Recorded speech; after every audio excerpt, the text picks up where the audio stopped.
Welcome back to the Daily Dribble podcast, guys. As always, I'm your host, Nick Zammit. Thrilled to be back for the final episode before the start of the 2024-2025 NBA season.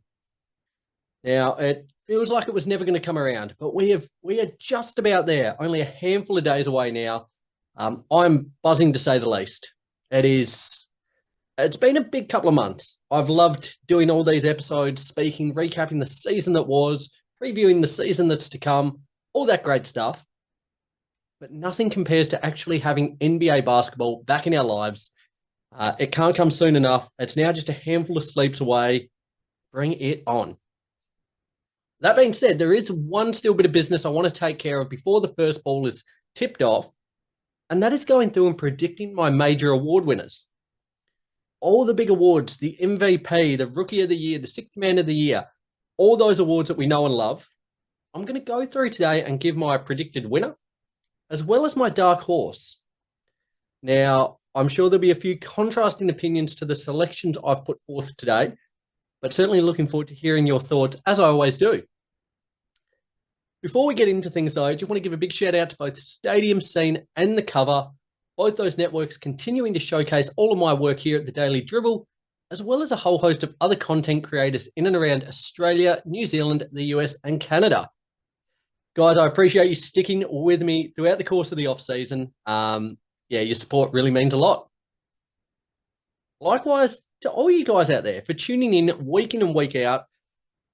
I know sometimes it can drag on a little bit without basketball in our lives, but nevertheless, I really appreciate you guys sticking with me, continuing to engage with me, giving me all your thoughts. I know for good or bad, there was quite a mixed reception to my episode last week. Check it out if you haven't already, where I went through and did my Western Conference season standings predictions.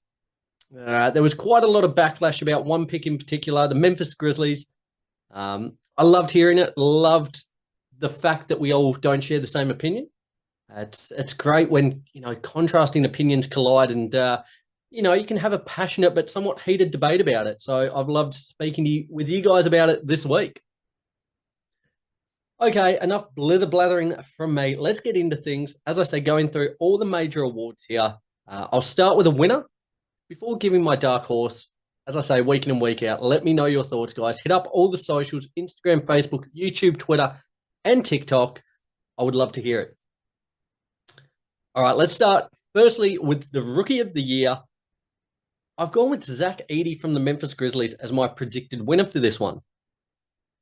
Now, Edey's the betting favorite. I think rightly so. It doesn't really feel like a season where somebody's going to come out and put out Wemby-like numbers. Like what he did last year in his rookie campaign was second to none. Doesn't kind of feel like it's going to be so much the case this year. Yeah, I still think Edey's going to be a pretty big contributor there for the Grizz.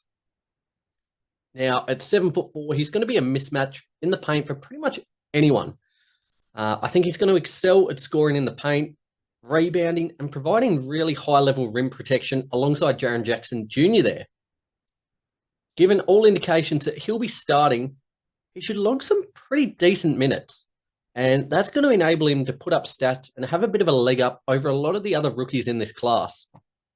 I don't think off the bat from what we've kind of seen so far, there's going to be too many that start. But the fact that Giddey will is certainly very advantageous for his Rookie of the Year push. I just think with his combination of size, defensive presence, and potential playing time, it really does give him that edge over the rest of the competition in that rookie class this year. Part of me wanted to go Alexander Sarr after seeing what he did with the Perth Wildcats in the NBL last season.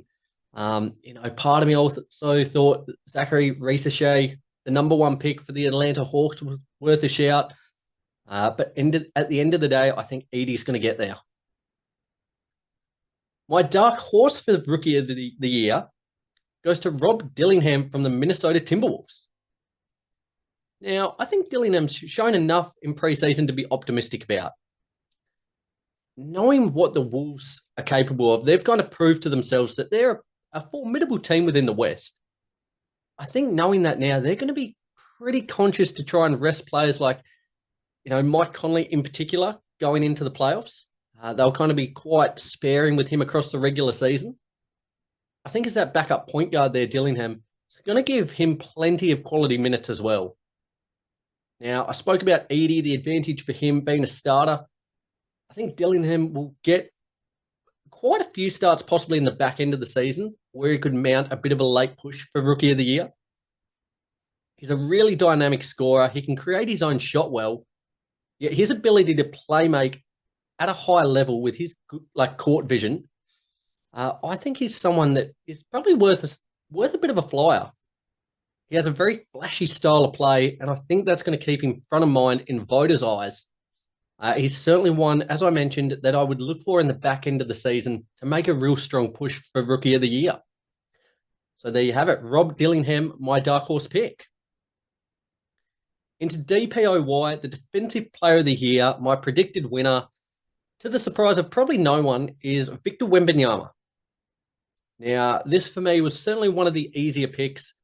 He averaged 1.2 steals, 3.6 blocks, and 10.5 rebounds last season. He did all of this whilst playing just under 30 minutes per game. Now, per projections heading into this season by ESPN, all these numbers, including his minutes played, are expected to go up. Steals, blocks, and rebound all on the up from there. I think, the numbers he's going to put up, it's going to be hard to deny him. The only problem I think that might, put a little bit of a dent in his resume for Rookie of the Year, Defensive Player of the Year, is the Spurs' overall defense. Now, if the Spurs can somehow be a top, let's say 15 defense, I think he's probably got it as a lock. You wouldn't want to slip too far beyond that into the 20s. But I think if they can be a middle of the pack defense, if he somehow pushes up to a steal and a half per game, 4 blocks, 12 rebounds, I think you've got to give it to him. So Victor Wembanyama, my Defensive Player of the Year prediction there. My dark horse for this one is Anthony Davis. Now, for the Lakers to be successful this season, AD needs to be playing at an all-NBA level, I believe. He finished 4th in DPOY voting last season, and despite being not one of the favourites, I really think he's worth a shout. He's going to have a very big job on his hands to get these Lakers into a playoff contention, but also to have a respectable defense. If they can somehow get themselves, I think playing is an absolute minimum, but if he can help guide this defense into a top, let's say 10 within the league, and if they can somehow push towards the playoffs, he'll get the rebounds, he'll get quite a few blocks, a couple of steals. Don't be surprised to see him once again up there in the voting. So again, as I said, not one of the front runners, not one of the betting favourites, but someone who could be worth a bit of a shout as a dark horse there, Anthony Davis. Let's push on, guys. Still quite a few awards to go here. I want to go next with the Coach of the Year. Now, I've gone for this one. I think this might surprise a few people. My predicted winner is actually Willie Green from the Pelicans. Now, if you tuned into last week's show, in my Western Conference season standings predictions, I put the Pelicans as 3rd. Now, they finished last season 8th with an overall record of 49-33. I think given how close the West will be this season, they'll be in and around that mark wins-wise once again. Maybe a little bit higher if all things break correctly. And hopefully with that, they can push a little bit higher in standings. I think with the wins, I think they're a home court team. I really have a lot more faith in the Pelicans than a lot of other people. But I think if they can go from 8th to, let's say, hypothetically 3rd, I think Willie Green gets the nod there. So he is my pick for Coach of the Year. On to my dark horse for this one. I've gone with Greg Popovich from the Spurs. Now, Pop is already a 3-time winner of the award. Only Don Nelson and Pat Riley have won 3 as well. I had the Spurs predicted at 13th last week. Now, I know this is quite low. I think if things somehow break correctly, if Paul just helps elevate them. Wemby makes a big step into a potential MVP candidate. If we get the best level of basketball from, Harrison Barnes, there is a world in which I see them towards a playing team. If they get in and around that mark, or somehow, by the grace of God, even a little bit higher, I think Pop's a bit of a shout. Now, it is a very dark horse prediction. It is very long odds. The likelihood is pretty slim to, I wouldn't say none, but pretty slim. I wouldn't be, I think worth a little shout there, Pop. I'm very excited to see how the Spurs go. I think they're a potential, I could say a bit of a Cinderella run for them. And I think they'll play spoil to a lot of other teams' kind of campaigns this season. So don't be surprised if they go a little bit higher this year and Pop potentially getting a few votes. Okay, on to sixth man of the year. I've gone with my predicted winner for this one, Malik Monk from the Sacramento Kings. Across the course of the past 2 seasons, he's finished 5th and 2nd, respectively. For me, it really feels like this is his year to win the award.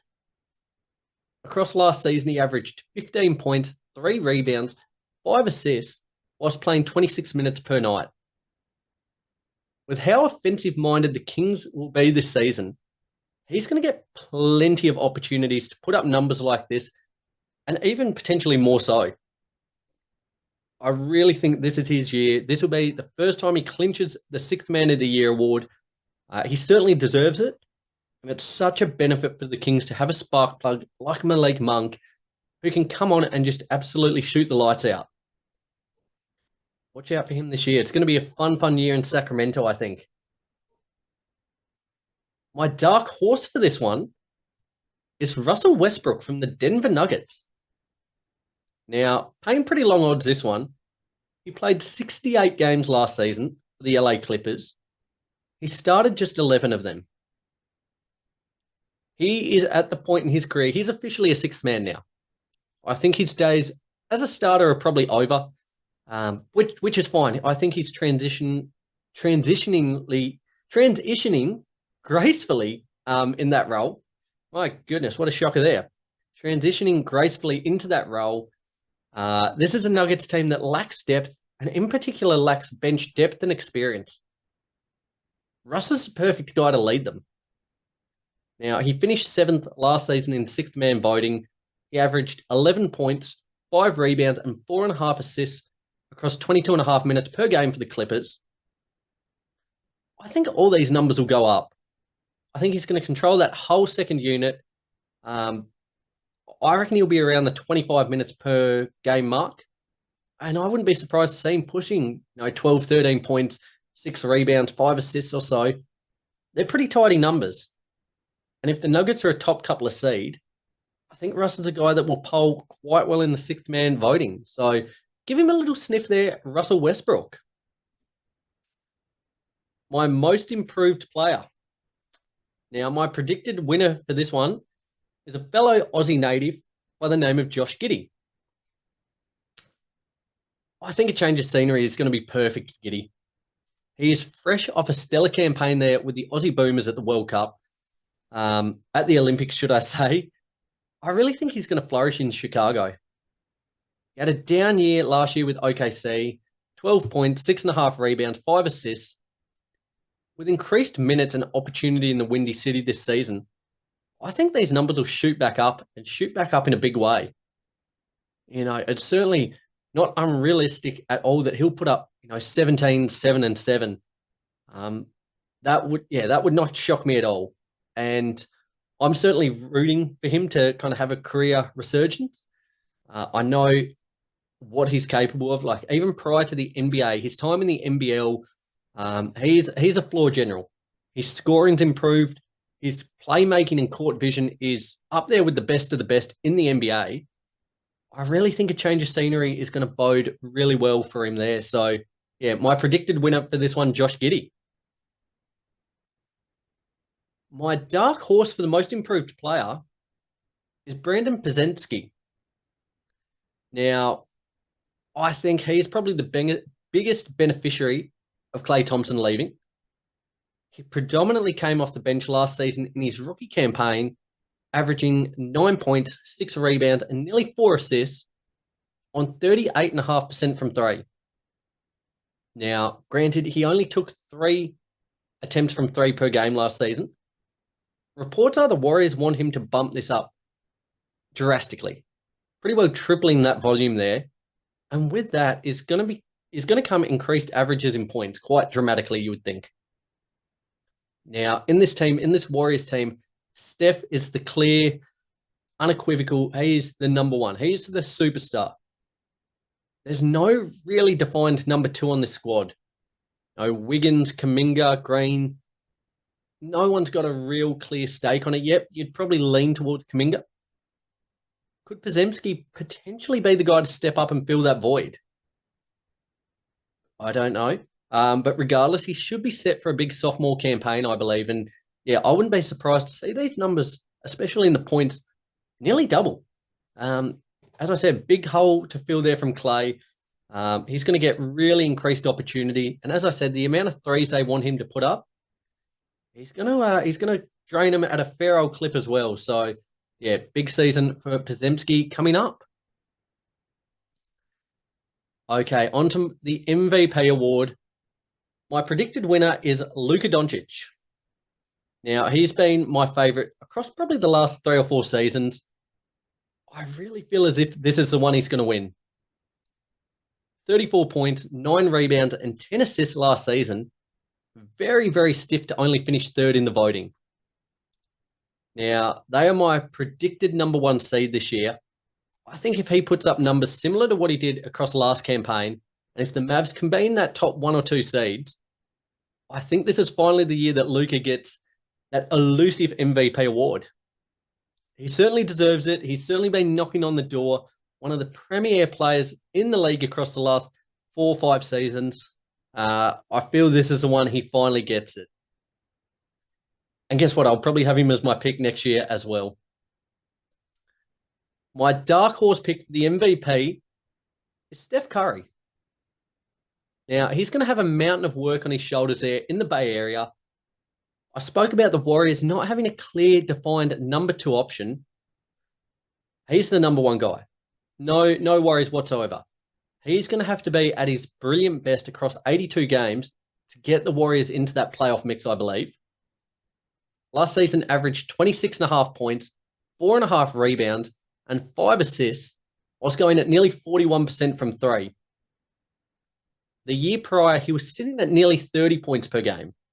And I reckon for the Warriors to be a playoff, kind of even playing team, that's pretty well near where he's going to have to be again across this season. If he's putting up numbers like that, and if he can help claw the Warriors into a playoff spot, I think it's well worth a shout to potentially clinch his 3rd MVP award. I can't wait to see what he does this season. I think he's in set for a bumper campaign, paying very long odds there. A lot of the foreign players are kind of occupying the top few spots in MVP voting. Jokic, Luka, Shea, Embiid hanging on the periphery once again. Giannis even up there. Back to US blood. Steph Curry could be a bit of a shout, I think, once again. Finally, into my predicted champion for this season. I think it's going to surprise quite a few people. I'm going the Dallas Mavericks. Now, I found this actually quite hard to pick. I leant towards Boston for a while. I leant towards OKC, doubled back to the Knicks, kind of gave Philly a bit of a shout, the Phoenix Suns, but I landed on Dallas. Now, they were last season's Western Conference champions. I think they've only gotten better. I think Clay makes them so much more potent offensively and really helps take some of that load off both Luka and Kyrie. Gives them a legitimate tertiary scorer. Now, we saw the impact of not having a tertiary scorer in the playoffs had on the Mavs. They just kind of ran out of steam, ran out of options, very kind of one-dimensional. Having Clay, though, makes them so much more well-rounded. Likewise, I think the additions of Quentin Grimes and Najee Marshall from the Pelicans there, really tidy additions. Plus Gafford, PJ Washington, and another year of growth from Derek Lively. they're also quite competent on the defensive end. Once they made those mid-season trades to get PJ, to get Gafford last season, their defense ramped up considerably. And I think, as I said, another 12 months under the belt of Derek Lively, they're going to be really well poised in that regard too. I reckon a lot of people have said I gave them overs last week, putting them as my predicted number 1 seed. Okay, I'm happy to live with that. I probably did a little bit. The Thunder was probably the smart pick. But when have I ever been one to go the smart pick? Yet come the playoffs, I think they're going to be super dominant. I think they're going to have the best player in the league on their hands in Luka. I think Kyrie is that perfect 1B player. And with how they're kind of well-rounded on both ends of the floor, they are my predicted champions. Watch out for the Dallas Mavericks. My dark horse pick for NBA champions, I'm staying in the Western Conference, is the New Orleans Pelicans. Now, this, again, I said just before when I spoke about Willie Green, the Pelicans are a team I'm considerably higher on than a lot of other people out there. I think for this to actually eventuate, things would have to break their way really, really well to turn this into a reality. Yet with Brandon Ingram, CJ McCollum, the newly acquired DeJounte Murray, and an absolutely dominant-looking Zion Williamson, there's enough there to like about them. The biggest concern is their big man stocks. Daniel Tice, Yev's Missy there, the rookie. All reports suggesting they're going to start with Herb Jones as a small ball 5. Don't know about that. But hopefully this can be addressed throughout the course of the season. There's still potential of Brandon Ingram being floated. Maybe they can, trade him into a really competent big man. I think, the dark horse pick, it's not meant to be a team that's likely to do it, but I think the Pelicans are certainly in with a sniff. So if you're a bettor or anything of the kind, they could be well worth a little dabble on there. Guys, there you have it. There's my predicted award winners for the upcoming season, the 2024-2025 campaign. We'll see how they go. Hopefully I hit on a couple. I think in years gone by, I've had an okay strike rate. Hopefully this year I can enhance that. Guys, I tell you what, next week though, we will officially have ball back in our lives. It'll officially be the start of a new season for the Daily Dribble podcast as well. A couple of things in the work that's taking shape. Can't wait to share them with you as it starts to progress. Looking at bringing the release date for the episodes for today. Now, here in Australia at the moment, they're normally released Saturday morning. Looking at doing these Friday morning now, just so you can get it on that Friday commute to work, on the way home, heading into the weekend. So just wherever you listen to the show, subscribe on Apple Podcasts, Spotify, YouTube, wherever, so you get these episodes as soon as they drop, just as there will be a little bit of a tweak in schedule there. Tell you what, cannot wait. As I said, I appreciate you guys sticking with me over the course of the off-season. We finally made it. This time next week, we will officially have ball back in our life. I'll be here breaking down all the action from the first couple of days. It's certainly going to be exciting, to say the least.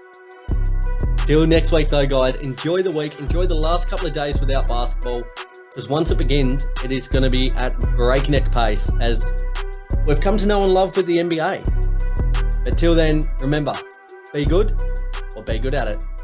Take care.